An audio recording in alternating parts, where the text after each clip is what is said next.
Take a look at these two pictures of Seoul. One is from a normal day, and the other is from when there's dangerous level of air pollution. I live in Seoul City, and from being here, I could see how the level of air pollution was affecting the lives of so many people. Living here, I started to wonder, how did South Korea's air quality get so bad? Where's all this dust coming from? And most importantly, what can we do to make the situation better for us?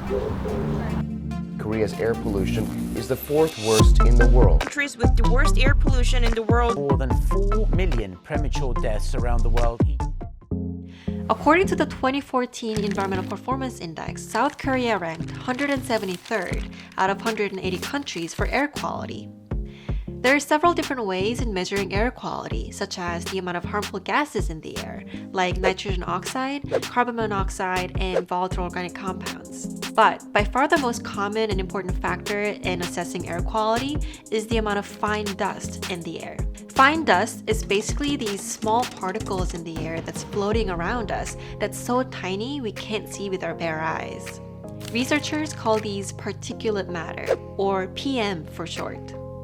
There are two different kinds of particulate matter, PM10 and PM2.5. PM10 means that the diameter of the dust particle is smaller than 10 micrometers. PM2.5 means that they're smaller than 2.5 micrometers. To give you a sense of scale, a human hair can be about 20 to 150 micrometers wide. There's already plenty of evidence suggesting that breathing in this particulate matter can have serious impact on our health.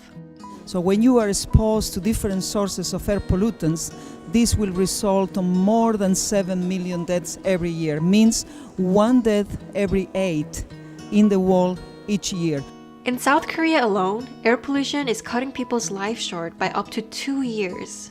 And every year, around 18,000 people are thought to die from pollution-related illnesses.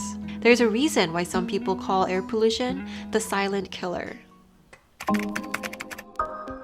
This is a graph showing the monthly average of PM2.5 from the past 5 years in major cities in South Korea. You can see that the pollution level fluctuates from season to season, but over time, there's a slight upward trend. In the case of PM10, data shows that the yearly average actually decreases over time from around 75 in 1995 to 40 in 2019. But there's a caveat here. The yearly average doesn't show you the full picture of how bad things are on a day-to-day basis. Let's take Seoul City as an example. In 2018, the average PM10 level for Seoul was 40, which is already twice as much as the WHO's annual air quality guideline. Now this chart shows Seoul's daily average of PM10 level in the same year. Each dot represents an average measurement of a single day.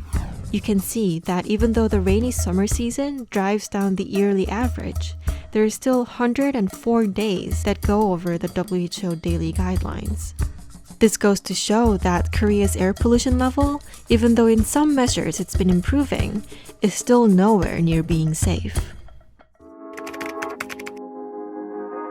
Whenever there's a conversation about air pollution in South Korea, people like to bring up China. There's this popular belief that South Korea's air pollution problem is all because of China, and if it weren't for them, we wouldn't be having this problem in the first place. But the reality of it isn't that simple. According to the Ministry of Environment in South Korea, roughly speaking, about half of South Korea's air pollution can be traced back to outside of the country. But that number can change anywhere from 32 to 69 based on the season. This shows that even though it's important to cooperate internationally to work on this issue, there's still many things we can do domestically to improve our own air quality.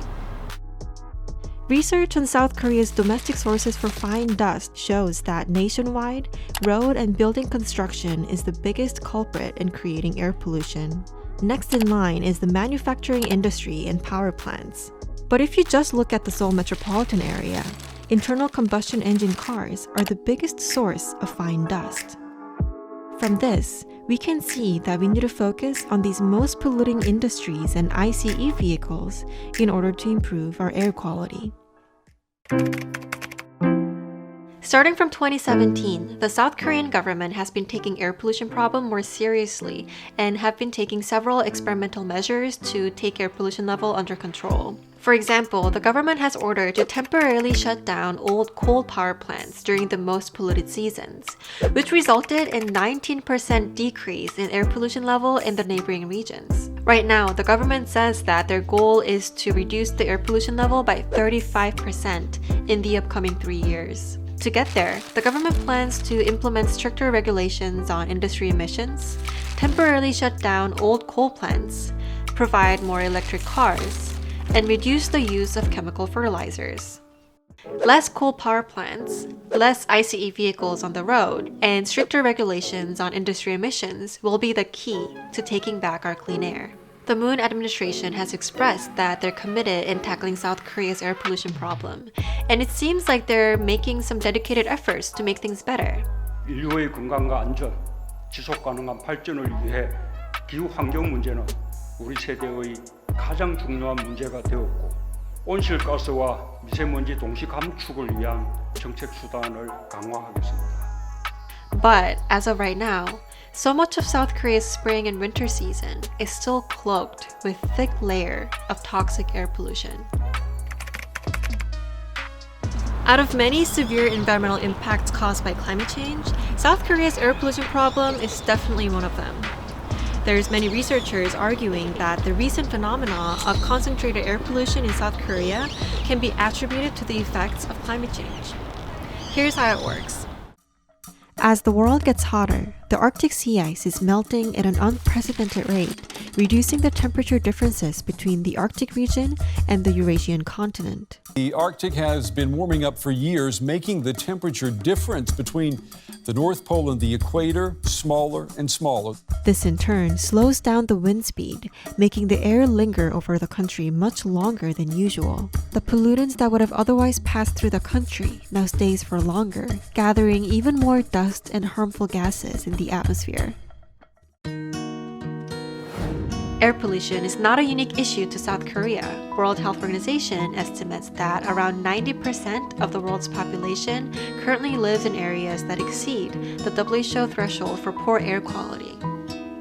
And the gloomier part of all this is that the poor countries are hit so much harder by the same problem. To borrow the words from an article by the UN Environment, most recorded air pollution-linked deaths occur in developing countries where laws are weak or not applied, vehicle emission standards are less stringent, and core power stations more prevalent. As we recover from the coronavirus pandemic, the world needs to pay far greater attention to air pollution. We must also urgently address the deeper threat of climate change. We need dramatic and systemic change, reinforced environmental standards, policies and laws that prevent emissions of air pollutants are needed more than ever. Clean air is a fundamental human right, but so many of us are living in a world where we can't even take a deep breath without worrying what it's going to do to our health. In order to change that, we need to be aware and be vocal about our rights to clean air and hold corporations and our governments accountable.